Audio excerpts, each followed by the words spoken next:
Yari ka na naman, Foreman. Panoorin mo to. Uy, balita ko, may binanhatang ka na naman daw na engineer. Di ba nag-usap na tayo? Last year, wala ka nang babanatan na engineer nang walang matinong dahilan. Eto na naman tayo, Foreman. Hindi ka talaga nadadala. Ganun ba talaga kaliit ang tingin mo sa mga engineer? Mga engineer nire-respeto ang mga foreman. Ito po, makikita nyo dito, sinasabi niya na 2 plus 2 lang daw ang comparison para masabi na mali ang isang engineer. Ang pinag-uusapan po natin ay purlins. At ito po ay isang magandang design. Kaya po tinawag ito na C purlins dahil dapat po ito ay nakatayo. C. Alamin po natin kung malapit ba yung sinasabi ni Foreman Guerrero na 2 plus 2 is equals to 4 inches na mas matibay kaysa sa nakatayo na 3 inches lang. Bago po natin alamin yon, ang pinag-uusapan ngayong mainit is yung bending moment. Pero marami po tayong types of forces. Meron po tayong tatlong major forces na alamin natin kung alin yung applicable para ma-compare natin yung dalawang materials na ito na nakahiga versus po doon sa nakatayo. Ano po ba yung mga forces na yon? Unahin na po natin yung pinakaalam na alam nating forces, yung axial, compression, at yung tension. Ano po ba ito? Ito po yung madalas, kapag compression, ibig sabihin, kino-compress natin yung isang bagay. May area po yan, yun po yung tibay noon. Kapag tension naman, ganun din, hihilahin mo siya. Yung area na yon, yun po yung nagpapatibay sa kanya. So same lang po yun. Sa case po natin na nakahiga or nakatayo, parehas lang po sila ng area. So ang formula po natin dyan ay force over area. Parehas po ang area nila, ibig sabihin, equal lang po ang puwersa nila. Parehas lang po sila ng tibay pag ang pinag-uusapan po ay compression or tension. Pangalawa, meron po tayong tinatawag na shear. Ano po ang shear? Pag po may isang bagay ka na pinoforce mo yan, kapag pinutol mo po yan, imaginary, imagine nyo sa loob, pag kinap nyo yung section, pag pinutol natin yan, nagkikiskisan po yan. Yun po ang tinatawag nating shear force. So, ang nagmamatter po dyan, ang mahalaga dyan, yung area pa rin. So, same pa rin po ang area nila, same pa rin po ang area nung nakatayo. So, sa madaling salita, parehas po ang tibay nila pag shear force po ang pinag-uusapan. At ang pinakahuli po ay yung tinatawag po nating bending moment. Bending moment po, ang formula po niyan ay yan. Ang formula po ng bending ay may moment of inertia times yung stress niya or yung force over area din. Pero ang pinag-uusapan po natin dito, itong moment of inertia. Kung saan po, directly proportional ang bending moment capacity ng isang materyales doon sa moment of inertia.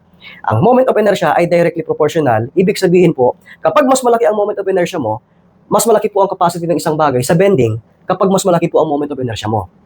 So ngayon, magkaiba po ang moment of inertia ng dalawa.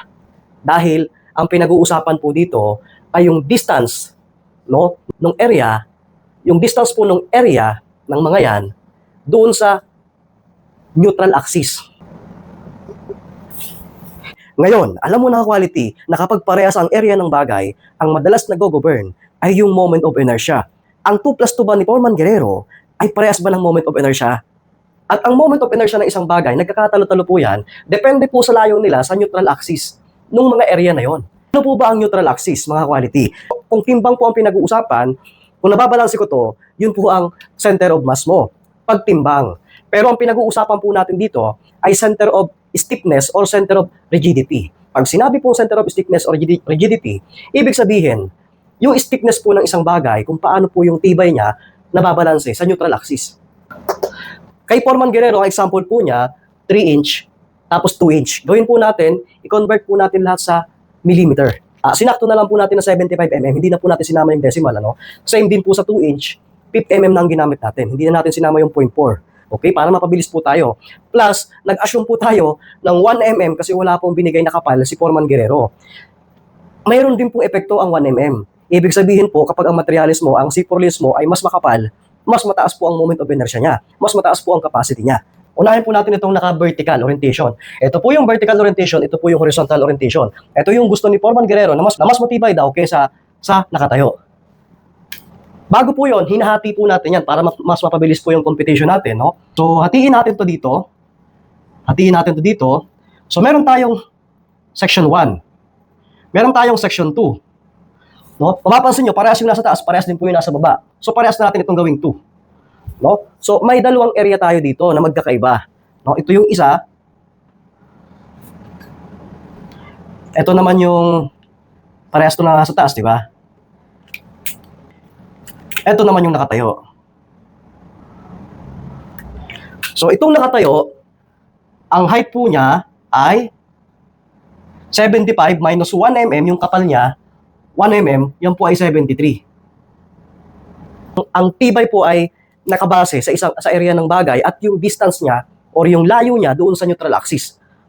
Ito po ang formula ng moment of inertia. Pasisimplihan lang po natin, may ginawa na po akong formula, no? Formula po ni Engineer Jaime, hindi, binase lang po natin sa parallel axis theorem. Ito po yung na-derive Engineer Jaime formula base po sa parallel axis theorem. Ang moment of inertia po sa kanyang axis, summation ng area at yung height niya squared over 12 plus area 1 ng distance niya squared. Yan na po yun. Ibig sabihin po niyan, pag sasama-samahin lang po natin yan, i-multiply lang po natin yung area na yan doon sa distance nila sa neutral axis. Pero yung distance po na yan ay magiging pong squared. Ibig sabihin, dalawa po sila na i-multiply. Ibig sabihin po, kung dito ito, dito times dito. Okay? Ito na po yun. Napakaikli lang po ng formula. Pinadali na po natin para kay Vincent Guerrero. Pero napakahaba po talaga ng ibang computation. Okay, so ganito po yan.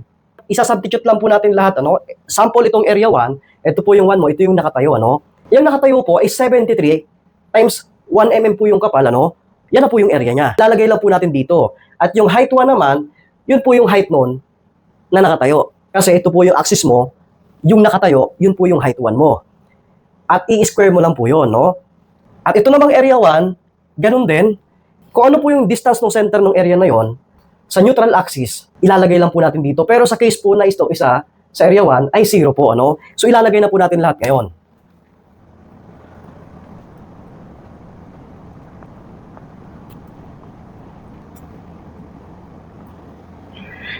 Ito po, para lang dun sa area 1, no? Para naman dun sa dalawang area, ito po yung kasunod. Ganon din po, magiging 2 lang ito, 2, 2, lahat po yan magiging 2, ano? So, ito pong area na to, ito, sampulan po natin yung isa, no? Itong area na to, D2. Pag dito niya, may 1 mm ka dito, kalahati nun is 0.5 ng 1 m. So, ngayon, ang distance po nito ay 75 divided 2, which is 37.5 mm. Minus 0.5 kasi may kalahati po dito kasi nasa gitna po yung dito nung area na yon from neutral axis. Ma-minus mo lang yon. So 37.5 minus 0.5 is equals to 37. Okay?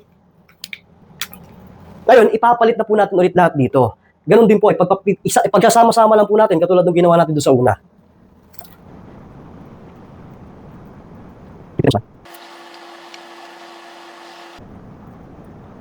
Times 2 po ito kasi dalawa po silang area, ano, baba taas, parehas lang po yun, quality. So, ito total mo lang po ito ngayon. At meron ka ng moment of inertia sa x-axis. Ito po yung neutral axis niya, no? X-axis po ito, parehas kasi horizontal po tayo. So, moment of inertia sa x-axis. Ipag-plus nyo lang po ito, no? I-add nyo lang, i-times nyo lang. Ito na po ang lalabas. Siyempre, para mabilis po tayo, gumamit po tayo ng calculator.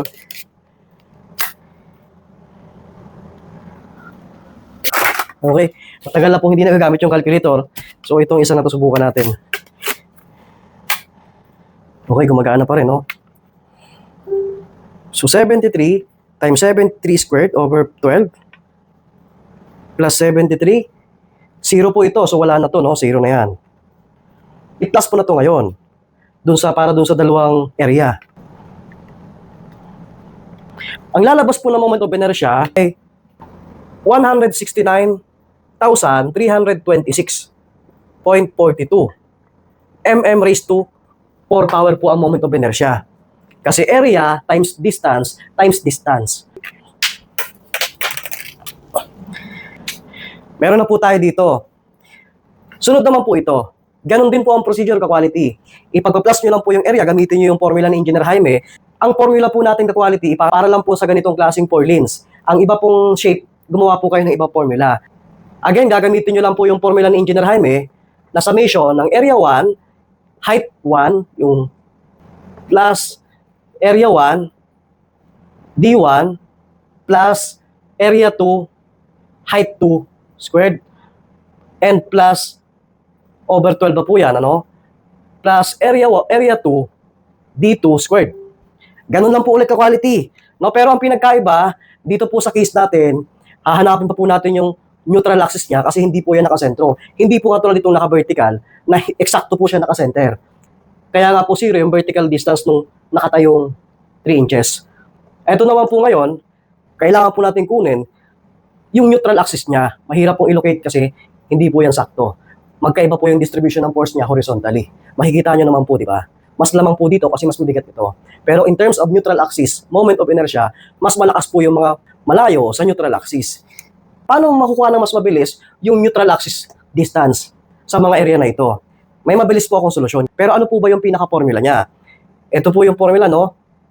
Area total equals yung pinagsama-samang area niya doon sa neutral axis. Area 1, y1 plus area 2, y2. May mas mabilis po tayong solusyon.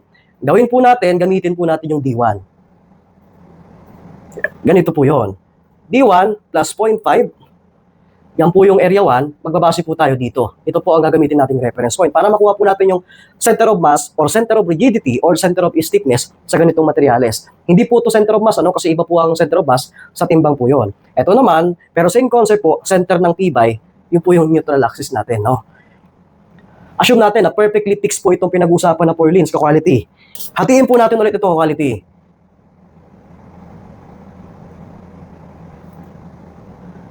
So, area 1 ulit ito.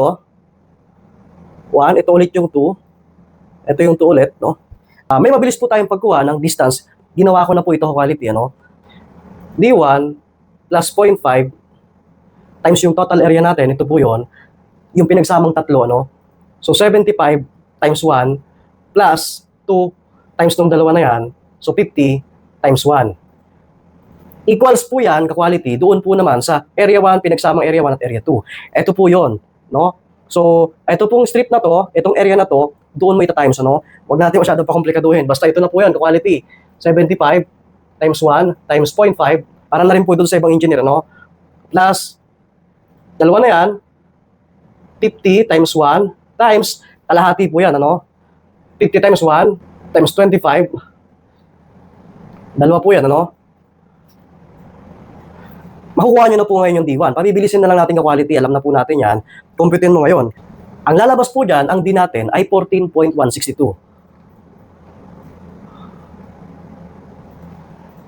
mm po yan. Makikita naman natin, malapit siya ang quality, ano? So, itong D1 na yan ay equivalent po yan sa 14.162 mm. Ang dito naman natin ka-quality, ima-minus mo lang, ito naman ang dito natin, ano? Para makuha mo yung dito, minus mo lang yung dito ka-quality, lalabas na ngayon ay yung 25 mm mo, minus, itong 25 mm na to, minus nung 0.5 sa dulo na to, minus nung D1, 14.162. Ito na po yung dito mo ngayon, 10.338. Ngayon, ka-quality, may D1, may dito ka na, gagawin mo lang po itong katulad nito. Ang lalabas po ng moment of inertia natin, pag kinumpute yan, dediretso ko na, ka-quality. Para mapabilis po tayo. Gagayahin nyo lang naman po yung una. Same procedure lang po yan. Quality, 73 po yung ginamit natin, ano? 73.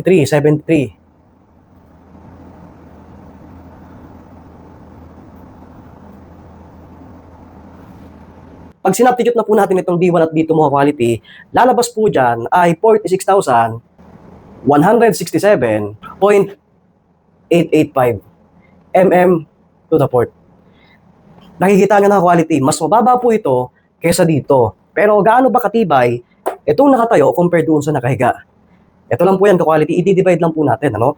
Ito po yung vertical natin, ito po yung horizontal. Para mas madali po maintindihan, ano? So gagawin natin dyan, I over vertical over IH equals, ipag-divide lang po natin ito dito, no? So, 169,326.42, i-divide po natin sa 46, 167.885. Ang lalabas po dyan, ka-quality, ay 3.67. Ito po ang sagot, ka-quality. na mas matibay, stronger sa nakahiga. Okay? 3.67 to quality, imagine halos 4 times na po yan. Napakahalaga po nito quality kapag C4 lens mo ay nakatayo. Ang laki ng masayang mga materyales. Bakit? Kapag po kasi nakadapa, posible na malalapit yung spacing mo ngayon. Unlike pag po nakatayo, mas makakatipid ka ngayon sa spacing at mas matibay po yung ganitong nakatayo. Kailangan mo lang masigurado na nakapix po yung C4 lens mo. Maganda po yung pagkakakabit. Plus, meron po tayong mga sagrad, meron po tayong mga plates para po sigurado naka-vertical yan. Kasi napakatibay po niyan pag naikabit mo ng maayos ka quality. Alam ko may iiyak po na foreman mamaya. Kitang-kita po natin to quality na wala pong 2 plus to dito. Hindi po ganun kadali ang pag-compute. Pinadali pa po natin to quality. Pero nakita nyo, basic na ito, pero hindi basta-basta. This is Engineer Jaime po, your partner in quality.